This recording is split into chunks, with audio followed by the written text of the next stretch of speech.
Hey guys, what's up? I'm here at 0 Point Jiu-Jitsu in Melbourne, Australia. I've got my good friend Greg here, who's being a fake white belt. Greg's actually a brown belt. And I had an awesome question that came up, and Greg offered to help me answer this question. And the question was, what is timing and how is it used in Jiu-Jitsu and why is it important in Jiu-Jitsu? And it's a word that gets tossed around a lot. And what I wanted to do is give some examples of timing, different techniques where timing is involved, and explain to you guys why timing is so important. So one of the things I always tell people in Jiu-Jitsu is it's not important that we do things fast, but it's important that we have the proper timing. What proper timing means is doing something at the right moment. Now, why that might be important is because in Jiu-Jitsu, we're always looking to do things efficiently, using the least amount of strength possible. And a lot of times what happens is, as our opponent is moving, we want to use their movements and their momentum against them. So we kind of want to use the energy that they're committing to help us achieve what we want.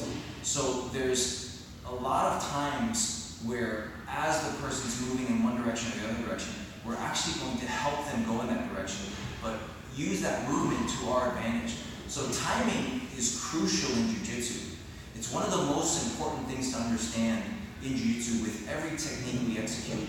What is the proper timing? And so proper timing means taking advantage of the opportunity when it's present. Now, sometimes that timing, the time to use the technique will only be there for a fraction of a second, and sometimes the time to use the technique will be there for a longer period of time. So the timing will vary. It's not always, has to be done immediately. Sometimes there's more time to take advantage of the opportunity, but to see timing and to understand it, I'm going to give you guys a couple of examples. So the first one we're going to talk about is basically something that a lot of people experience in Jiu-Jitsu. It's basically this push that a lot of people will use from the bottom.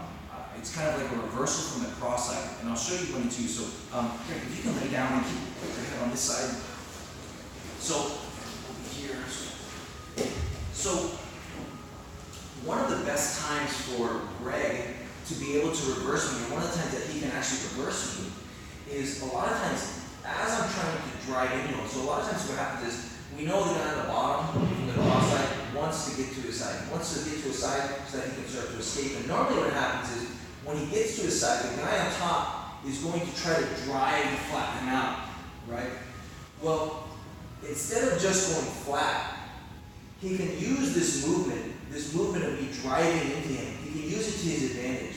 So as I try to drive and flatten him out, and my energy is going in this direction, if he uses his elbow or his hand on my hip as I drive, he can actually take my momentum and reverse me.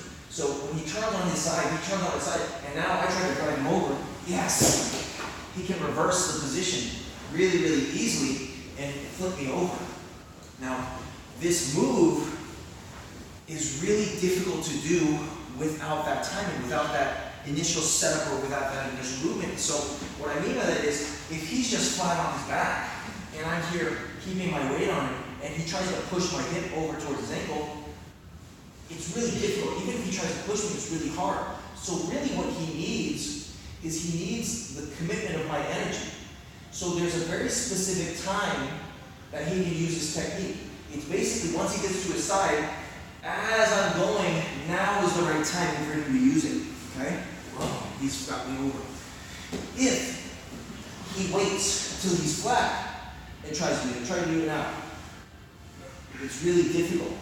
And so with that technique, the timing is really important because he wants to use the momentum as my weight is shifting from one side all the way to the other. What he does is he kind of pushes my hips and helps to carry my weight over to the other side.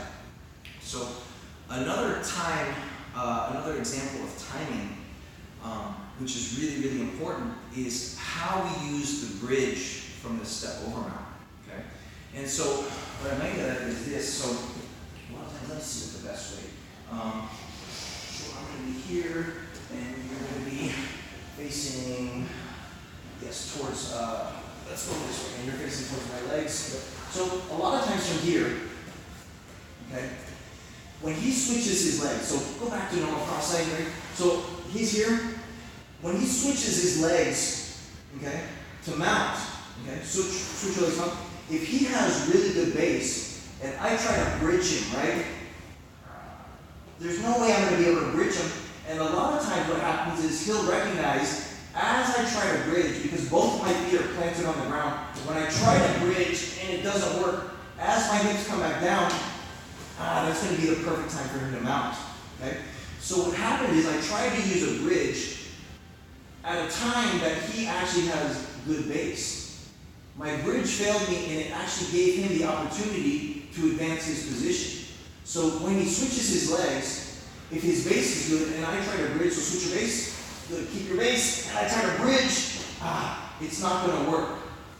One of the best times to actually use this bridge is as he tries to mount. So when he goes to step, if I bridge when his back foot leaves the ground, what it means is at that point, he has no base. Now, the timing for this movement is really, really specific. It's after his foot leaves the ground, but before he steps over to the other side. So if he's able to transfer his foot to the other side, then what happens is he's mounted, and now it's going to be much more difficult to bridge him over. And so there's that moment when his foot is leaving the ground and coming over my body, which is kind of the perfect time for me to bridge. So one more time, we're here.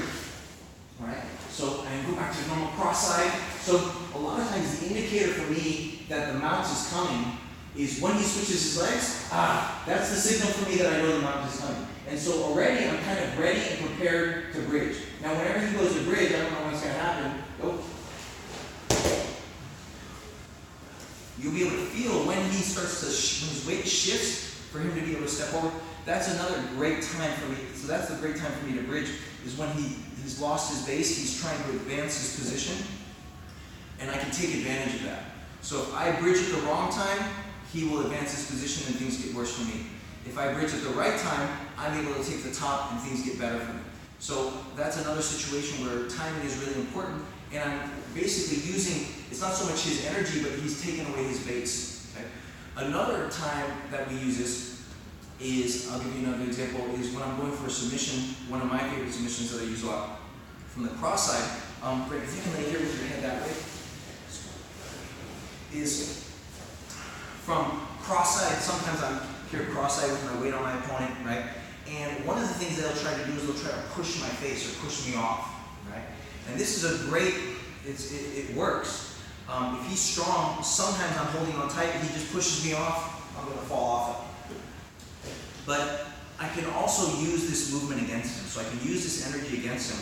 So if he's stretching his arm, he's actually helping me to lock his arm out, okay? And so a lot of times as he's pushing me, instead of fighting him, I allow my head to go back, and now I clear his hand. And when I clear his hand, my arm comes underneath his elbow. I trap his wrist, right where between my ear and my shoulder, control his shoulder, so I limit his mobility. And sometimes I'll even step over and lean my weight towards I lean my weight on his wrist towards the ground to his elbow. So what happens is, if his arm is bent, it's really hard to do this, right? I can't, it's going to take a lot of effort for me to extend his arm or push his arm out. So I wait for him to extend his arm. As he goes to push, he's already straightening his arm for me. So now I'll clear his hand and I just help him straighten it the rest of the way. And so that's another example of timing, proper timing, right? I'm going to take advantage. And so for almost every movement in Jiu Jitsu, there's a very, very specific timing and of when we use the techniques. A lot of times it's because our opponent is giving us a specific energy or moving in a certain direction, and we just kind of continue that motion. We use their energy to help us. And then there's other times where maybe they make a move or they make an adjustment, and now an opening gets created. And so it's important to understand and know the timing, because it's not always that all of our techniques will be available. Certain positions and certain circumstances and certain situations, certain things become available, and it's important for us to know what technique we can use at that time to take advantage of the opportunity. The cool thing with Jiu Jitsu is the more advanced you become, the greater your knowledge, every movement your opponent makes will be an opportunity for you to advance or finish the fight. And so at the high level, I always say every movement your opponent makes is a mistake. It's your job to make it a mistake. Every time your opponent moves, he's giving you something, and it's up to you to know what is he giving you and how you can take advantage of it so that your opponent, he actually becomes his own worst enemy. I'm never trying to fight my opponent, I'm just using his movements against him. And so that's one of the most powerful things to understand in Jiu-Jitsu. And it really helps for the efficiency and smoothness in Jiu-Jitsu. So many times, especially at the early stages of most people's Jiu-Jitsu, we're always trying to fight our opponent. We're always trying to resist what they're doing, when that should never be the case. We should always be just using their energy and think about it in terms of, hey, they're giving me something. So instead of trying to fight them or resist what they're doing, how can I use their movement to my advantage? And there's always going to be a timing element in there of, as they're moving or as they're committing energy, what can I do along those lines to actually help? What technique do I have available that will actually help me use their energy against them? Cool. So hope that helped, guys, and I'll see you guys soon.